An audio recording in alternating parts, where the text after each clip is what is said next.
see you there. I just have this really big hankering to play some Team Fortress 2 lately, and figured there's not a better deal I could get on TF2 than the orange box. And luckily, it seems like it's just arrived.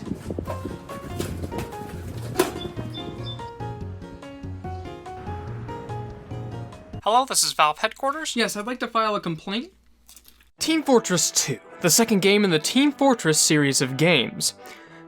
Kind of. Team Fortress 2, or TF2, is a hero-based first-person shooter where you and your teammates try to accomplish goals, such as stealing a briefcase, standing on a circle, and not capping the point in Hightower. Welcome to Red Team, Viddy, you capping bitch. That's me! The game revolves around two teams of mercenaries hired to kill each other by two brothers who wish to own the other half of their late father's gravel industry. So you fight as the 9 mercenaries trying to beat the team of the opposing color in this never-ending war. Eat your heart out, Shakespeare. Though the game objectives and story are just a side attraction to complement the real focus of the game, the characters. There are 9 in-game mercenaries, each represented by a class they specialize in. Each class, though appearing very simple, is a lot more complex and complicated than it seems at first. From rocket jumping with the Market Gardener to bringing out full potential of your buildings, every class has areas in which the players are rewarded for more complex maneuvers and strategies. Stack that with every class having tons of different items that can change character playstyles completely, along with not many good places to practice, and you're left with a learning curve that's more like a learning vertical line. For many people, TF2's complex and rewarding gameplay may be one of its biggest strengths, but to others, Team Fortress 2's most well-known feature is its lovable cast of quirky characters. There are 9 characters, each brimming with personality, gameplay styles, and most importantly, cosmetics! Each character focuses on a different type of gameplay style, and have a personality to help reflect those styles. Since the characters are essentially the lifeblood of this game, they as such should get their own time in the spotlight. Starting with the Scout. Scout is a young man from Boston who is also probably the son of Tom Jones! And also canonically a pedophile. Scout is speed. Easily being the fastest character in the game on foot, which makes him hard to hit by many of the classes that have to aim, which is like over half. His speed, along with his double jump, allows him to be useful in getting around and avoiding enemy fire, while poking at them with his scattergun. He also caps points and pushes payloads twice as fast, but when's that gonna come into play? If I wanted to stand in one spot for hours, I would have gone to my high school homecoming.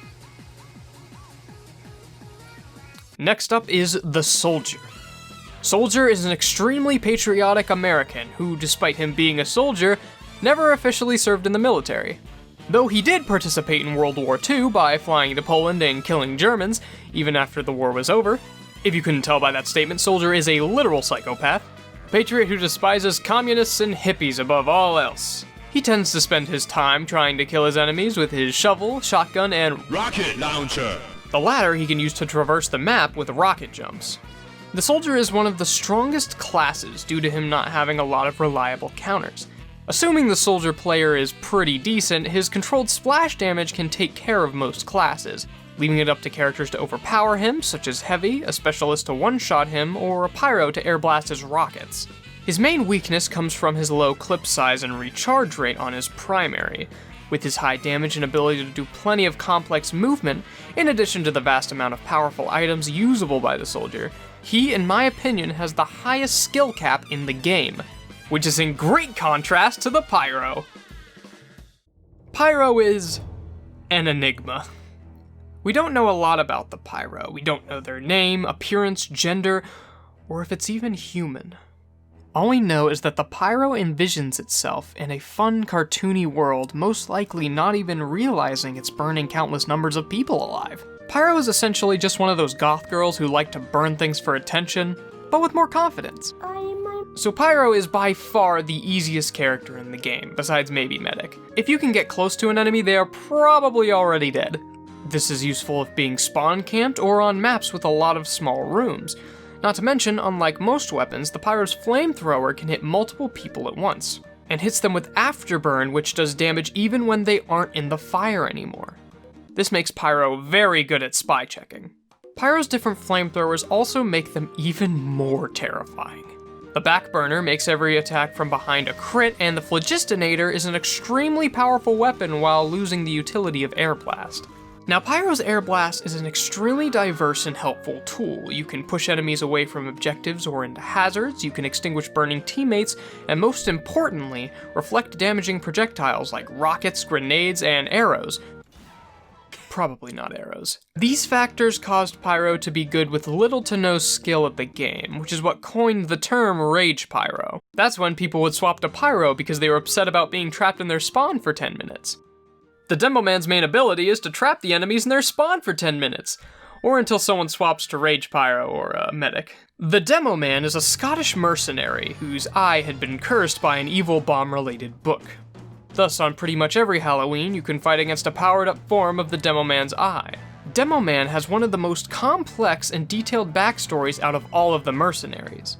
Demo's parents abandoned him, and his adopted parents left after a scrap between young Demo and the Loch Ness Monster. Demo was then re-put up for adoption and was adopted by his original both blinded mother and father, the latter of which blew up the Queen of England for a nickel. The aforementioned Abominomicon incident occurred. He grew up, was hired as a mercenary, became secret friends with the enemy soldier, and then died of alcohol poisoning. In-game, Demo probably has the highest variety of playstyles. He can use high-damaging grenade launchers that can shoot around corners and hit groups of enemies, sticky bombs, which can be used to set traps, sticky jump, be used as a second primary, camp the enemy spawn, or make a tactical smiley face. But you can also swap one or even both of your primary weapons for a shield and or booties. The shield gives you the ability to charge forward like Sonic or something. This, alongside Demo's many powerful melee weapons, gave him one of the two real subclasses in the game, being the Demo Knight and the Hoovy. The Heavy Weapons Guy is a mercenary from the wilderness of Russia. He acts mostly serious in the lore and comics, but then in game. Do I smell soiled baby diaper? I think someone soiled diaper. Heavy is probably the most iconic class, being the face of TF2's promotional material, the first to get a Meet the Team video, and has a design that easily separates him from the other mercenaries. He's bald. Heavy is commonly seen as the tank in the game, stacking the most health of any class. He can also pull out massive damage with his minigun, which despite the name, is quite big. Tell me, which one of these is Mini Mario, huh? Even though Heavy has the most health, he can still be one-shot by snipers and spies, which can really turn off a lot of players from playing him, considering it feels awful dying after taking forever to walk to the point with his slow movement speed. That is, unless he has some help from a dandy little device by a brilliant little friend.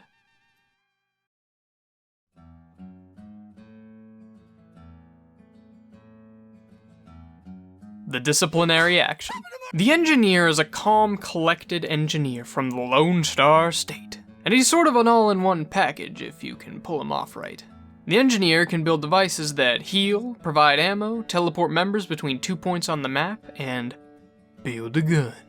The engineer is pretty weak by himself, though not defenseless. He comes equipped with a shotgun and pistol, which can be swapped for items more suited to complement his buildings rather than protect himself, or to protect himself better. But he also has the ability to build more gun. The engineer can either be a very easy class to play or a very hard one to play, and it all depends on how far away from spawn you want to build your buildings and the other players. The engineer is mostly a support role, and his buildings could either be the thing that keeps your team an unstoppable force, providing them with constant healing, ammo, and negating travel time, or they could just not use them, or they get destroyed because the team doesn't help defend them. Your buildings, though they may be very useful or powerful, are extremely vulnerable. Even that level 3 sentry can be destroyed in just a couple rockets, or stickies, or sapped, or by a heavy, or a sniper, or literally anything Ubered by a medic. The medic is the other support role in TF2, with this one being a bit more obvious. He's a character everyone wants on their team so much there's a button just for him. Medic! Medic! Medic! Medic! Heal me! Heal me! Medic.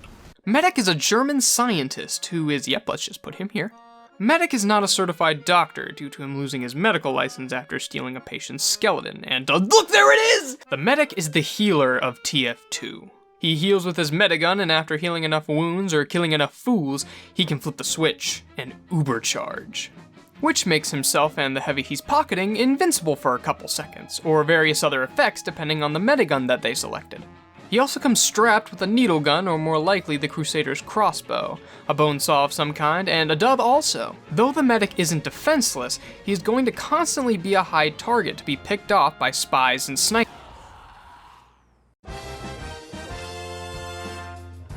Sniper's a good class, mate.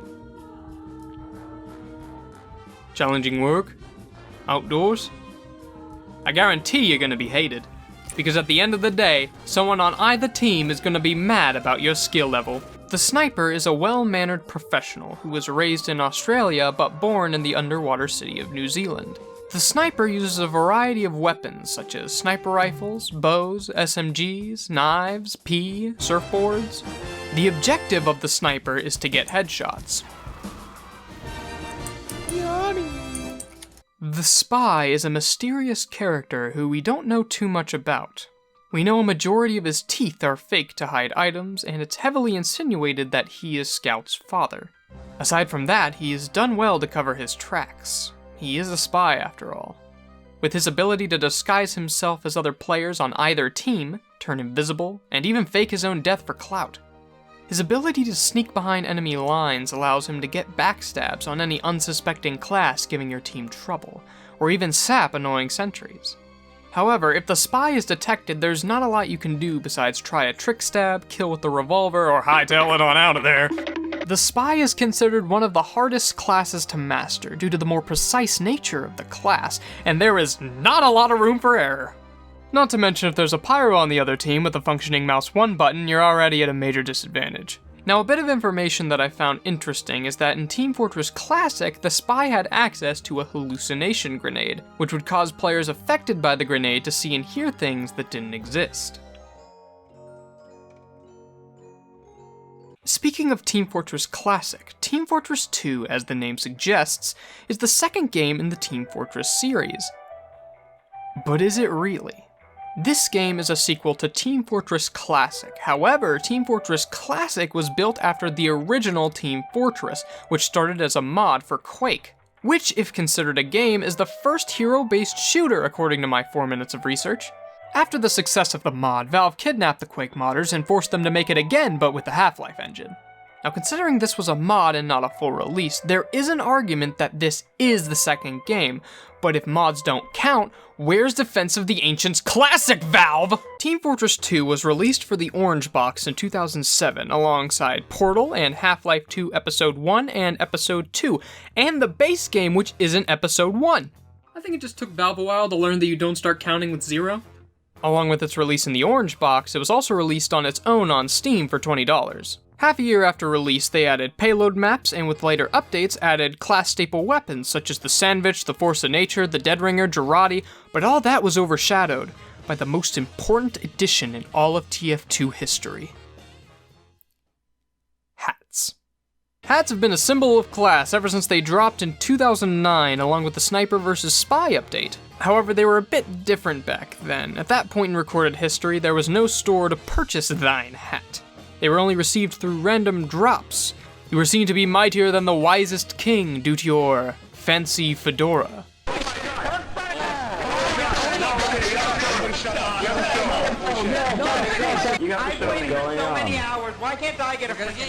However, players tried to cheat the nobility system with idle servers. There were community servers where you just logged in, left your PC running, and you would get drops. So if you see someone whose longest life is 1,000 minutes, they are probably an idler, or was just in a kinda slow game of Two Fort.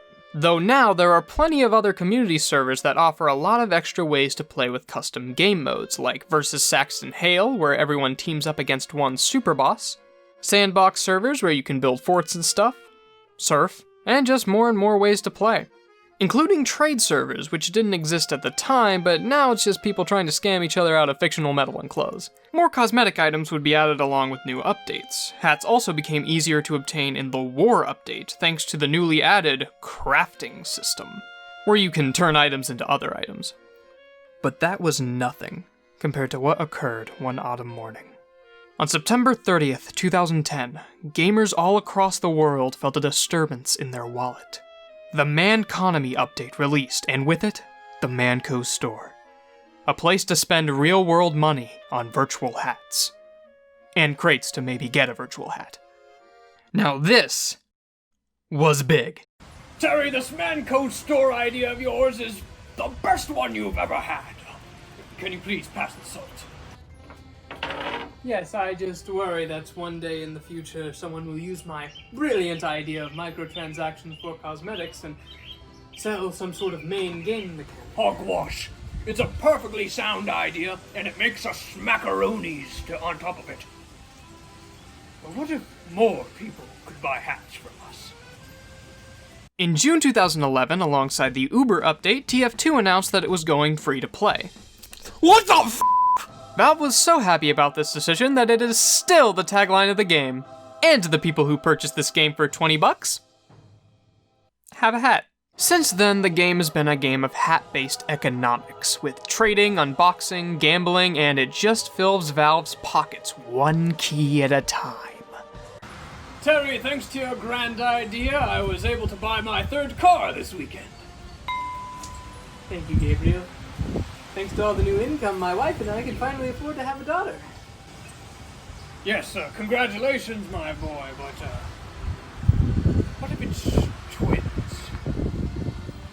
This practice would later be expanded upon in Counter-Strike Global Offensive, but that's literally the only comparison between the two games. In August of 2012, TF2 released the Man vs. Machine update, along with the Man vs. Machine co-op game mode, which is like a tower defense, but you are the tower. You and a team of 5 others fight against waves of robots trying to rush B and plant the bomb.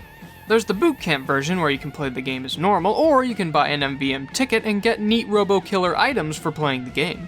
Even though there isn't a ton to talk about with Man vs. Machine, I don't want to cut it short. It's a super fun game mode to play with friends, and with a change in scenario from normal TF2 alongside the upgrades, you can try strategies and playstyles that don't really work well in Classic, or may not exist at all. No, Trevor, seriously, come here. It's That's a cool fine. part of the map. Yeah, I'll come. I'll go. Okay, I'm on the way. I'm following you. Alright. So you see this pathway down here? Yep. And it's going? Yeah, keep Yeah, going. dude. Yeah, right there. Wait, where are you? I was actually showing you something. You're not showing me anything. There's a pathway down there. Your balls. That's it. Along with the Man vs. Machine update, we got plenty of other updates, like the now yearly Scream Fortress Halloween update, where you can do spooky things like cast magic and fight skeletons. The Smissmas updates, which were Christmas updates, where they just sort of choose when they do it, I guess. And the Love and War update, which added a feature with an unimaginable gameplay impact.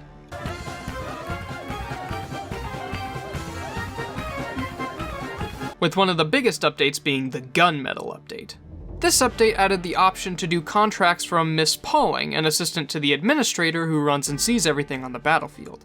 These contracts could give you achievement-like objectives, and your reward for completing them were the new skinned weapons. The Gunmetal update included new skins for already existing weapons, each varying in quality and could even have stat track options, like CSGO. The update also included a new mechanic where you can now pick up dead characters' weapons if you can also use it, like CSGO. And you can also now inspect your weapons, like real life. Well, if Valve's trying to make the game into Counter-Strike, there is a chance this could go into the direction of Valve finally focusing on a competitive mode. Competitive TF2 was never really specifically endorsed by Valve, and was mostly run by community servers. There were 2 main modes of competitive, 6v6 and Highlander. Highlander is normal TF2, but each team has only one of each class. And 6v6 was, well, take a fucking guess, both of these modes had additional rule sets to help balance the game, such as banning certain weapons, and were thoroughly enjoyed by many who played the TF2 competitively. The only thing it needed at this point was some actual funding, event planning, or really any recognition by Valve. I mean, the game's been out for almost a decade at this point, I don't think it's gonna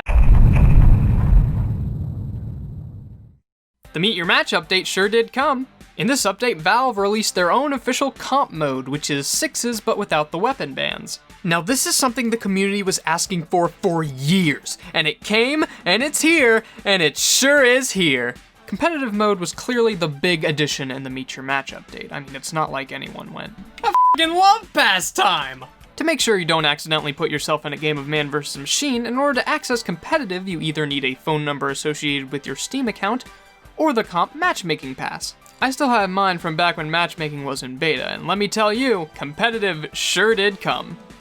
I've never really been a competitive TF2 player, I just like camping in Turbine, but I did try it while it was in beta. I was gifted a beta competitive pass, I joined the game, I was told I shouldn't play engineer, I got carried by my team, and I never played again. Up until now, or 4 years later, I'm ready to give it my all.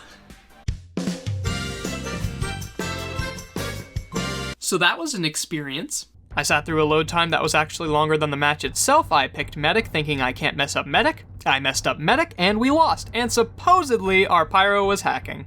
And from what I hear, that's every comp match now. Competitive for many was a huge letdown, considering how long they waited for the official mode. But even once it came out, it felt like it got hardly any endorsement from Valve, especially compared to the other competitive scenes of CSGO and Dota 2.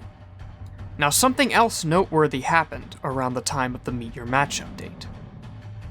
The release of a catalyst that split the community and rapidly accelerated the decline of TF2.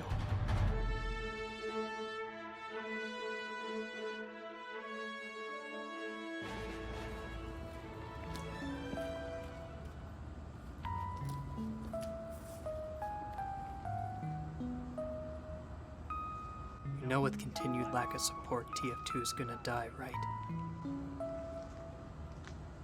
No, Terry. No, it won't. Gabe, there's having confidence, but that thinking is just reckless. You know this new game is getting more constant updates and support, and stealing all of our customers. Saying something will die means it isn't already dead. It still is alive, Gabe. We have tons of players and the comics to continue. It's still live and well. Terry, I know this was your passion project, but we gotta start looking towards new ventures. We can't keep putting our resources into a decade-old game at this point. It's nonsense, especially with such powerful competition. The game's a zombie. Oh, it still moves. It's beyond dead.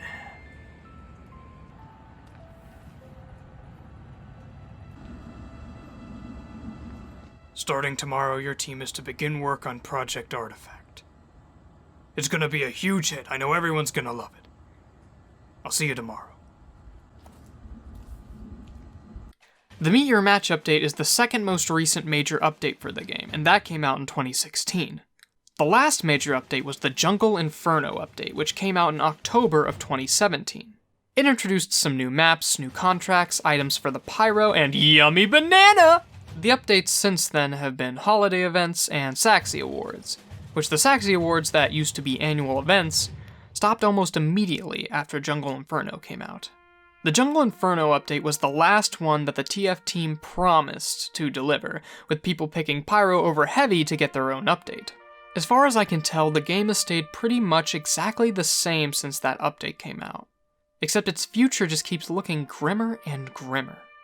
There are the occasional interactions from Valve, like with the tribute to Rick Mays and them trying to stop the bots, but even with that, the game is riddled with a bunch of problems.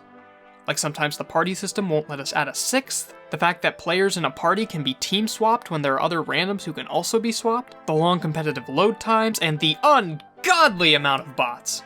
TF2's hope for revival also seems a lot less likely, now that the voice actor for debatably the main character of the game has sadly passed away. Rick Mays, as well as all the voice actors, and I would even say the developers, brought something special to the game. This game was filled with Easter eggs, comedy, lore, character, and heart. However, TF2 in its current state, with all the bots, the difficulty curve, the lack of competitive support, and the lack of updates, is a sinking ship. I don't think TF2 will completely die off for a long while, especially not with its surprisingly active community and content creators. And just because it will eventually die, doesn't mean we can't appreciate the time we had with it. And to continue to try and have fun no matter how difficult that may be at times. Get back! What go we're all here? What go we're all here? What go we're all here? Get back here! Get back here! We can remember the beauty that came out of this game and the beautiful pieces of art that came out of this community. I just hope that someday we get a final celebratory update for TF2. They add a bunch of new items, some new cosmetics, some new dances. They finally finished the comics, which were left on a cliffhanger since January of 2017, so at least this monumental game won't go out with a whimper, but with a bang.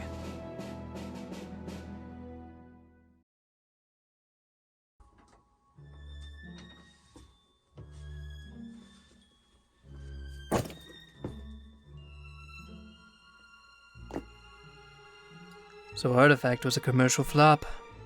Big surprise there. I know it's not your fault for my game beginning to die.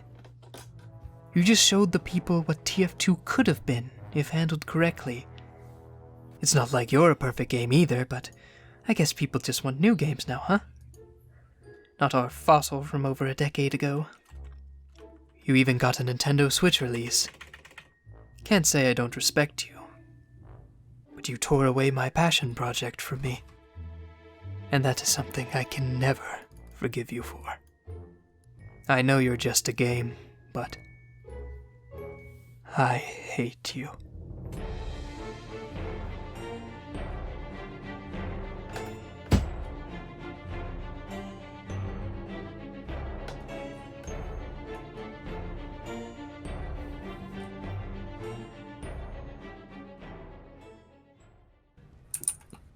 Three, two, one, now.